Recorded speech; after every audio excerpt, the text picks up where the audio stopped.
Glenn, Lincoln University is heavily into the wine industry. Yes, Lincoln's been actually one of the places where the wine industry started back in the 70s, in Canterbury anyway. It was David Jackson and the people around him who thought that maybe Canterbury could grow quality wines, but nobody had actually tried before that point. So back in the mid-70s, David Jackson planted the first vines and got fruit on them and made them into wine just to test and see whether they'd make a decent wine or not. So it's one of the only areas in the world, if not the only area in the world, where the research actually started first and the industry in Canterbury started after that research. It was because of that research it actually started. Usually the industry starts someplace and then the research follows. So it's a little unusual in that way. So we've been going for a long time. So you're producing people who can work in the vineyard as well as get into the winemaking proper? Yeah, we produce people who can act in all aspects of the vineyard and in the wine industry. It's really winemakers and viticulturists who do the real work in making the wine, but also all the people around that, the suppliers, the technicians, everything. Our students have gone in all sorts of directions, including into wine writing and being wine critics. So we've actually had Masters of Wine who've come and done the program, which is pretty phenomenal when you think about it, because Master of Wine is one of the most preeminent wine qualifications in the world. But they come here because they want to learn about how stuff is made, not just about the final product. You're pretty hands-on.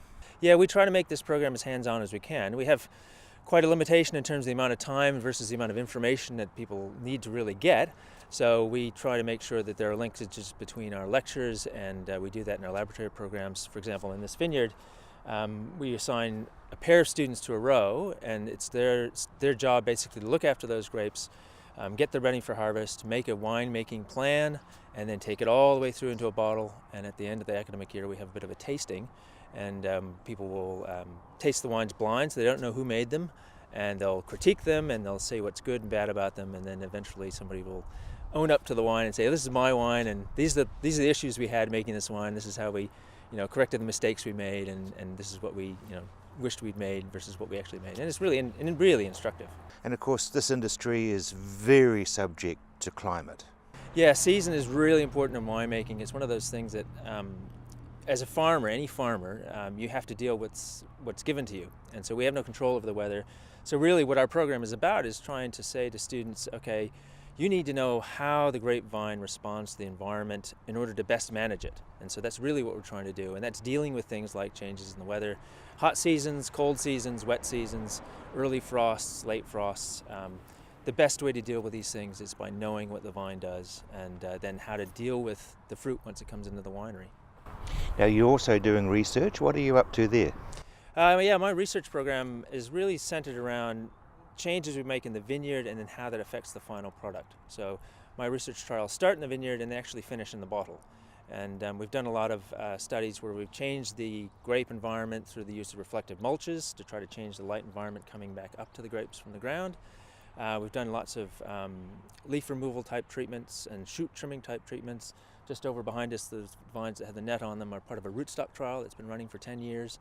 So we're doing lots of different things, and wherever possible, we always take that to the wine and then have some tasting the wine or some sorts of measurements on the wine to see what the real effects are. And now, of course, wine varies within a type, so it must be a very interesting sort of an industry to be in. Wine is a great product because quality is in the eye of the beholder. So wine is a good wine. It really depends on who's tasting it, what their experiences are, and what their expectations are.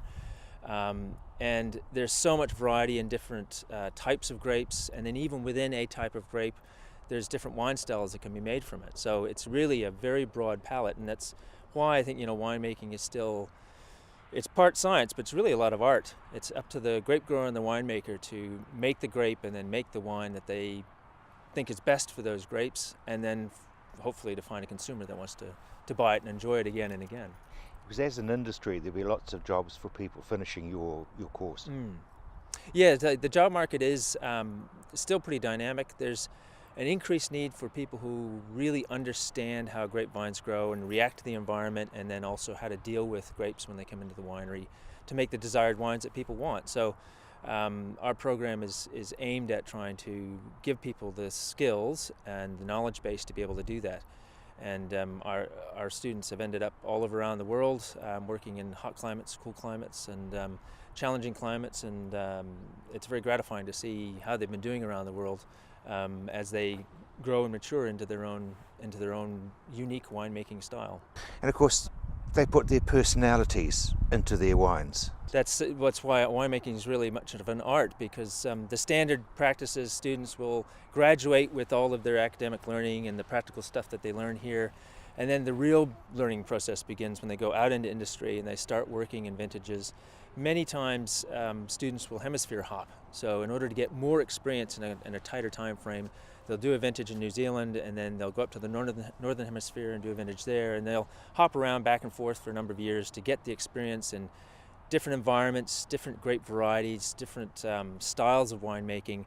And in that process, they develop their own thinking about how wine should be made, and therefore they have their own signature in their wine, which is really a great thing. And we talk about terroir and the influence of the environment on the grapes and the wine, but the winemaker is part of that too, a very important part.